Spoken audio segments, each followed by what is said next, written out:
Hey, what's going on, everybody? In this video, we are going to be breaking down Power Rangers Turbo Episode 40, Carlos and the Count. Let's get into it. Hit that intro, Rangers. You are watching the Fan Club. You're watching the Fan Club. And you're watching the Fan Club. Do you know what time it is? And you know what time it is. It's time for the Fan Club. Let's go. Hey! I can't do this on my own, cause you know things ain't always sweet when you out here in these streets.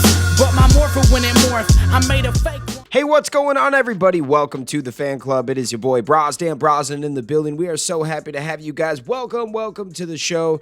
In today's video, we have a good one.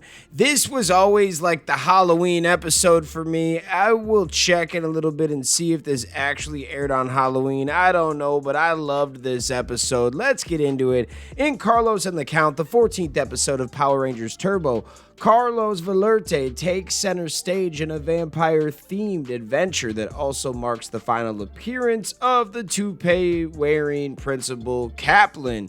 The episode begins at a vampire film festival hosted by the comedic duo Bulk and Skull at the Youth Center. While Carlos groans about the forced movie marathon, Divatox's mischievous periscope emerges from the punch bowl, setting the stage for the latest scheme.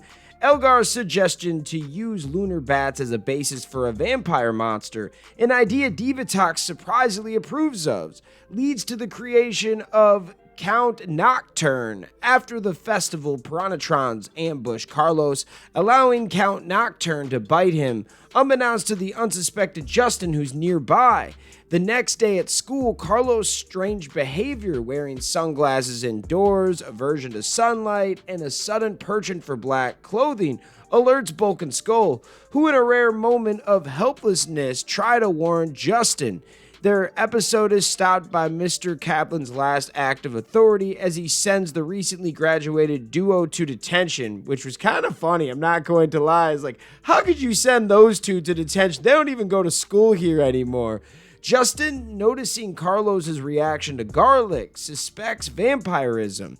His investigation attracts Divatox's attention, and a subsequent attack on Justin by Count Nocturne and the Piranhatrons confirms their suspicions, prompting the Rangers to rush to the school, fearing for Ashley's safety since Carlos appears increasingly erratic. At the school, Carlos's hunger for blood becomes alarmingly clear when he attempts to bite Ashley, revealed by the lack of his reflection in the mirror. Transforming into a bat, Carlos escapes, leading the Rangers on a chase to the blood drive, where they finally capture him. Alpha 6's antidote temporarily reverses the vampiric effects, but the cure is only temporary, contingent on defeating Count Nocturne. The ensuing battle proves challenging. The initial use of the rescue Megazord is quickly overwhelmed by Count Nocturne's change, necessitating the deployment of the Turbo Megazord. However, even the combined might of the Turbo Megazord struggles against the vampire monster. Carlos' strategic suggestion to combine both Megazords into the powerful rescue Turbo Megazord finally turns the tide, allowing them to defeat Count Nocturne with a combined assault, breaking the vampire spell and restoring Carlos to normal. Divatox, as usual, ends the episode with a frustrated art burst directed at her hapless minions, leaving the Rangers to breathe a sigh of relief as Carlos' ordeal is finally over. The one question I have is, did anyone tell Bulk and Skull that Carlos is cool now? Like, they were really on his tail about him being a vampire, and then at the end, everything's cool again. I wonder, right? I thought this was a pretty cool episode, I'm not going to lie. Yes, it's over the top. It's not very realistic, but it has this charm to it. The stories are coming to life, and the characters are finally coming out in the show. So I do appreciate that, because it's setting up for In Space, one of the best seasons, and it starts and happens like right here. It's pushing into that next season already. I can feel it. Let's get into some notes from Ranger Wiki. This is the second and last episode of the franchise, directed by Lawrence L. Simone. I'm probably messing that up. The first being the curveball. This is the final time that Divatox orders fire the torpedoes to enlarge a monster. This is also the final appearance of Mr. Kaplan, the principal of Angel Grove High, played by Harold Cannon. Angel Grove High School, the main hallway and exterior specifically, would make one final appearance in When Push Comes to Shove. It's implied that the 4 Rangers graduate off screen.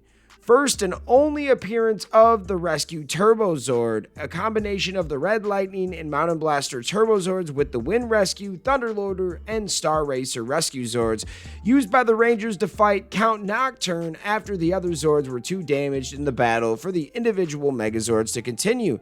This also marks the first example of Rangers forming unconventional Zord combos due to their Rescue Megazord formations being unavailable, a concept that would be seen most often in Power Rangers Wild Force. In addition, this also marks the second example of any Zord or Megazord apart from the Rescue Megazord being capable of using the artillery power. Granted that the Zords incorporated are Wind Rescue, Thunderloader, and Star Racer, while also attached to Mountain Blaster and Red Lightning. Because of the use of Red Lightning and Mountain Blaster, the Turbo Megazord Saber was able to be used. Oh, that's cool. The episode confirms that Bulk and Skull did indeed graduate from Angel Grove High, although it was off screen and in Zeo. Final appearance of the Turbo Carts outside of the Zord footage. And our last note is this one right here. The concept of a Power Ranger being turned into a vampire would occur again, this time with Vita Roca in Mystic Forces Stranger Within. Oh, I remember that episode. Holy crap, I forgot about that one. So there's multiple episodes where Rangers turn into vampires. What are your thoughts? Let me know in the comments. Shout out all the fans out there that take the time out of their day to watch this content. We love you guys so much. Thank you again, and we'll see you next time. Peace. I want to give a special shout out to the Gold Ranger members, Salima Ramirez, Stephen Heffelman, Anime King Nick, Louis Cairns, Papillon Purple, Thomas Franco, and Troy Lyon. Thank you guys so much for your support, and if you want a video shout out like this one, sign up to be a Gold Ranger member today. Hey, what's going on? Thank you so much for watching this video. Please like, subscribe, hit that share button, and if you can, please sign up to be a member today. We have 3 membership power-ups. We have the Gold Ranger power-up, the most popular. You get into our exclusive fan club chat group. We have fan exclusive videos that we are adding monthly now, and you get a video shout out. Yes, folks, at the end of our videos, I will shout out your name. We also have the Quantum Ranger power up where you get monthly meetings online with me. Yes, folks, we will talk once a month on Zoom, and you can give me your ideas for future episodes. And then we have a professional package, the Dr. K power up. That is for businesses that want to tap into the platform. If you guys can, please sign up to be a member today. It is highly appreciated, and it helps us keep these videos going. Thank you so much for watching, and we'll see you next time. Peace. Hi, we're Bulk and Skull. We have been requested by the fan club to say something funny.